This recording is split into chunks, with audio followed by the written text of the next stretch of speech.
Salut, bienvenue dans le chapitre 4, pardon, le titre 4 dans le chapitre 1. Donc 0104, utiliser les raccourcis clavier. Bien, dans cette partie, on va voir quelques raccourcis clavier qu'on peut utiliser dans Word.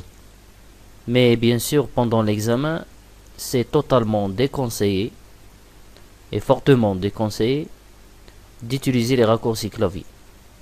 Je dis bien les raccourcis clavier comme CTRL plus C, CTRL plus V, CTRL plus X, CTRL S, etc. Donc parmi les raccourcis les plus connus, c'est CTRL ou bien SHIFT et les touches de déplacement pour bien sûr sélectionner. CTRL C pour copier et après CTRL V pour coller le texte qu'on a copié. Par exemple, CTRL C, CTRL X permet de couper un texte et CTRL V le coller. Par exemple, CTRL S, c'est pour enregistrer. Voilà, parmi les raccourcis aussi, on peut citer le raccourci CTRL P, c'est pour imprimer. Voilà, le raccourci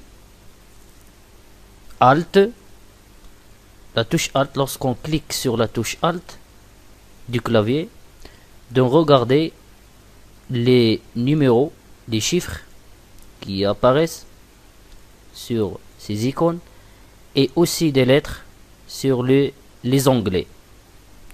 Donc on peut utiliser seulement le clavier. Par exemple, pour entrer dans affichage, on clique sur N. Dans affichage, voilà encore des lettres pour chaque option. Par exemple, le volet de navigation, c'est O. Voilà, et on peut activer le volet de navigation. Et comme ça, on peut, sans utiliser la souris, utiliser seulement le clavier pour se déplacer dans les différents onglets et les différentes options des rubans, etc. Voilà, ça c'est grosso modo les raccourcis les plus utilisés. Par exemple, le CTRL A aussi, on a déjà utilisé pour sélectionner. CTRL A, il permet de sélectionner tout le document, mais je tiens à vous rappeler qu'il est fortement déconseillé d'utiliser les raccourcis pour les sélections, etc. Donc il vaut mieux utiliser la souris et le menu des logiciels. Merci.